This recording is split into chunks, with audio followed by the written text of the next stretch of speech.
She ain't got no money in the bank.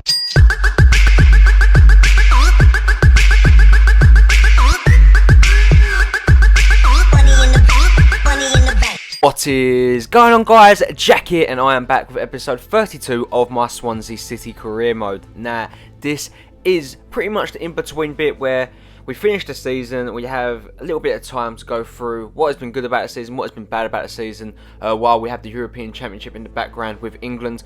And then till the end of the season. So we've got the player award results coming up. You guys have been voting for the last few days actually, and it has been very close on all the polls. So it'd be interesting to see who we actually did get to win them awards. But as you can see here, we do start with John Joe Shelby, getting him tied down to a brand new contract. That's what we want. That is the ultimate goal. So the season has finished. Swansea City did finish in 3rd position. For me, it was an overachieved season. Will we do it next season? I'm not too sure. It depends on what kind of talent we do get into the club. I'm very sceptical because obviously last year it was a learning curve for us. You know, the team played well. We was getting to find out what our best team was, and you know, I think we did find our best team in all honesty. The 4-1-2-1-2 was good for us, but I think the 4-2-3-1 may have been the better formation. But now we've got Champions League football coming up in the season for us next year, and we're going to have a highly packed fixture list. Will we get Champions Cup football again? Like I said, I'm not too sure. It depends on if the fixtures are nice to us. Will we get past the group stage in the Champions Cup? I'm not too sure. It is pretty much the luck of the draw. It's pretty much how we do, how we perform as a team. Now, I think on paper we have one of the best teams in the Barclays Premier League, behind probably the standard top four, your Chelsea, Arsenal, City, and United, and even Chelsea, Arsenal, City, United. I think we have a very good side outside them. I think we might have the 5th best club in the league, bar Liverpool, maybe a little bit on our level, but we are awesome. I really do think that, and some of the players we've got coming on pre-contract agreements and the funds we should have available for us for coming 3rd in the league, I think that we have all the credentials to get a really good team and really cause some problems. But as you can see here, we breeze through our group stages and get ready for a live game coming up here against the Czech Republic. Do some training. We've got some. I've took down some of the transfer requests you guys have put in, and I'm interested in getting some of these players into the club. The question is if the clubs can negotiate with us. Here's the bench for today's game: Shelby, Morrison, Welbeck, Young, Zaha, Jones, and Barkley. And the team is as follows. It will come up now. It's the strongest team we can get really: Sturridge, Rooney, Chamberlain, Sterling, Henderson, Milner, Stone, Smalling, Baines, Klein, and Joe Hart. So yeah, the team have been performing well. I've been very impressed with them, and Swansea are a team that I'm hoping can do big things again next year. If we get in 4th place and have to do a Champions Cup playoff, I don't mind doing that. I really don't, because like I said, we overachieved last season. This season, you know, we're going to be expected to finish that Champions Cup spot. I have no doubt in my mind that that's what the board are going to really expect us to do.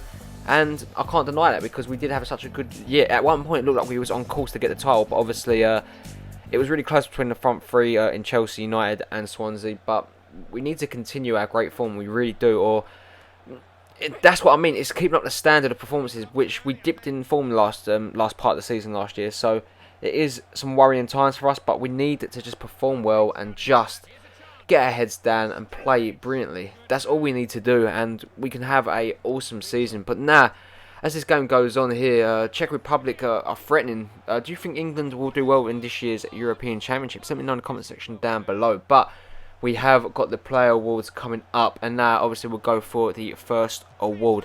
Now, it was best team performance of the season, and it was between the 2-1 away win against Chelsea at the start of the season, the 3-0 away win against Norwich at Carrow Road, or the 5-0 away win that absolutely teared apart Leicester City of 5-0. It's really puts us 1-0 up there. That is a fantastic goal from the England captain. But yes, the votes have come in and they have been counted and collected, and it is official that the best team performance of the year would be the away win against Chelsea 2-1. And the player collecting that award for a really good performance, actually, it would have been actually Charlie Austin and John Joe Shelby who did get the goals for that game. So congratulations to the whole team as a whole. They played really well. Despite going 1 goal down also, we come back, we fought back, and we beat the then champions Chelsea. So you just can't take nothing away from that performance. It's opening day. There's a lot on our shoulders. and we proved a lot of people wrong. So I'm over the moon for the lads. I really am, because it was a great performance for everyone involved in the club, and it was a transition period for us. And that first game under my new era had to be a win. It just had to be. It was written in the stars, and I'm so pleased we did it there. As Sterling comes really close to scoring in the background. But now we move on to the next award, and that would be signing of the season. Now, we made a few signings this year, and we've got some really good players in, the likes of Di Silvestri, Eliaquim Mangala, Paulo Oliveira, Victor Wanyama, Nathan Redmond. You know, there's a lot of players. Charlie Austin, Omar Nyasi. Now, I thought for a fact that Omar Nyasi is going to take this award home, but you guys voted that the player of the year would in fact be, even Lorenzo Di Silvestri is up there. He was probably the best right back in the league last year, in all honesty. But you guys have voted to win that award. Officially, our signing of the season goes to Eliaquim Mangala, who joined us from Manchester City for £16 million. So congratulations to Eliaquim Mangala, who had a really good season for us, along with Paulo Oliveira, who formed a formidable centre-back partnership. So I'm pleased for him, and we performed really well in that. Win the whole season as a whole, and we look so good as we go through into the next round here in this game. We won the win against Czech Republic, but now we get on to the big one. This is the biggest award for the career mode. It is the player of the year, and I can tell you it come down to two names: Gylfi Sigurdsson and John Joe Shelby. Now, for me, Gylfi Sigurdsson was the best player for us last year. He was instrumental. He was our captain. He led by example. He got some important goals, and he basically dragged us out of a lot of difficult situations with his goals, with his assists, with his movement, with his creativity. And Gylfi Sigurdsson, I'm forever grateful too for that season. But you guys have voted John Joe Shelby, rightly so, I think he's fully deserved of it, as the player of the season. So congratulations to him, and that is going to bring an end to today's video, guys. Amazing season. The Swansea board are happy with me, and we move on to next season. Hopefully we can have another season full of shocks, full of goals, and full of emotions. So thank you ever so much for joining, guys. Hit that like button if you are enjoying the series. Subscribe if you're new around here, and a new season will be starting in tomorrow's video. Catch you in the next one, guys. Peace.